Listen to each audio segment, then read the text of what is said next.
Так, ну вроде до меня дошло.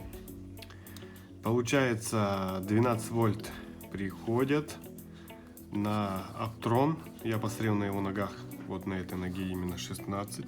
То есть на выходе Aptron и на входе TL 16 вольт, не 12. И посмотрел на ноге регулировки 3,7 вольта, что больше 2,5, значит этот стабилитрон должен открыться и стабилизировать нам напряжение на 12. Но он, получается, стабилизирует на 16. Знаете почему? Потому что смотрите, кто тут рядом стоит. Можно увеличить. Обычный стабилитрон на 16 вольт, который страхует эту ТЛ в случае выхода из строя. Поэтому мы сейчас ее просто заменим и, надеюсь, все должно заработать. Вот этот маленький гаденыш. Показать его. Вот он, какой он маленький.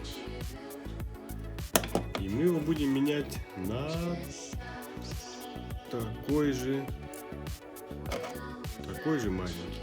На нем написано TA1S, что соответствует TL431 AIT DBZR, то есть DBZ.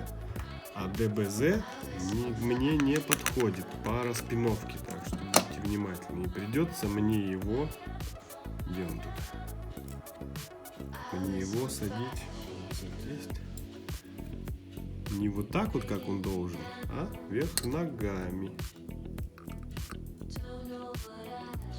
Вот так вот мне придется его садить вверх ногами. Конечно, можно взять обычную ТЛ-ку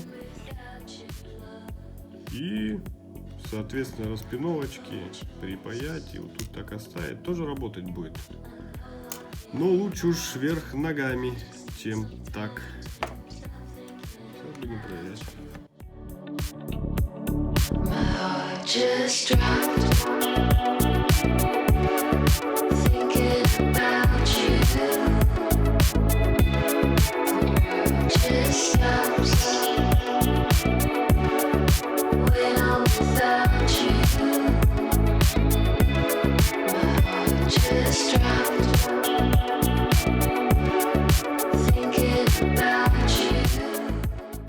Запаяли мы ТЛ-ку вверх ногами.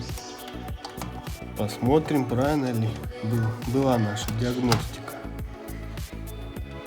Включаем. Телевизор включился, уже хорошо. Смотрим, тут было 27, сейчас 18. А вот здесь было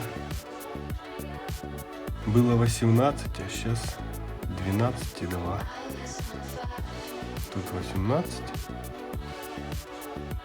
тут 12,2. Соответственно, теперь этому конденсатору, если он остался в живых, теперь будет хорошо. Ремонт закончен.